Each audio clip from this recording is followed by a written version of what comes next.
అయితే రాష్ట్ర ప్రజలు దుఃఖంలో ఉన్నారని చెప్పి కేసీఆర్ గారు మాట్లాడుతూ ఉన్నారు. సరే, రాష్ట్ర ప్రజలు దుఃఖంలో ఉన్నారు.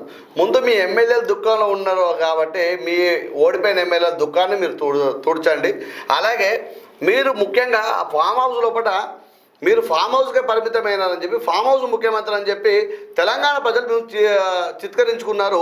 వారిలో భాగంగా మీరు ఇప్పటికి కూడా ఫామ్ హౌస్లోనే మీటింగ్ పెడతా ఉన్నారు. అసెంబ్లీ సమావేశాలు జరుగుతూ ఉన్నాయి కాబట్టి ఇకనైనా ఫామ్ హౌస్లో కాకుండా అసెంబ్లీకి వచ్చి తెలంగాణ ప్రజలు దుఃఖంలో ఉన్నారని చెప్పి ఈ మాటని తెలంగాణ ప్రజలు వినేటట్టుగా అసెంబ్లీలో మాట్లాడాలని చెప్పి మేము కోరుతా ఉన్నాం. ఎందుకంటే ఇంకెన్ని రోజులు ఈ ఫామ్ హౌస్ రాజకీయాలు, ఇంకెన్ని రోజులు ప్రజలకు మీరు రాకుండా ఇంకెన్ని రోజులు ఉంటారు అట్లా?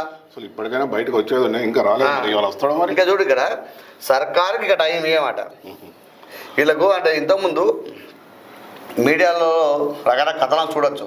నాకే ఉంది, నాకున్నది ఒక భార్య, మేము ఇంత అన్నం పెట్టుకుంటే ఇద్దరం కలిసి ఉంటాం కాబట్టి ఇంత అన్నం పెట్టుకుంటే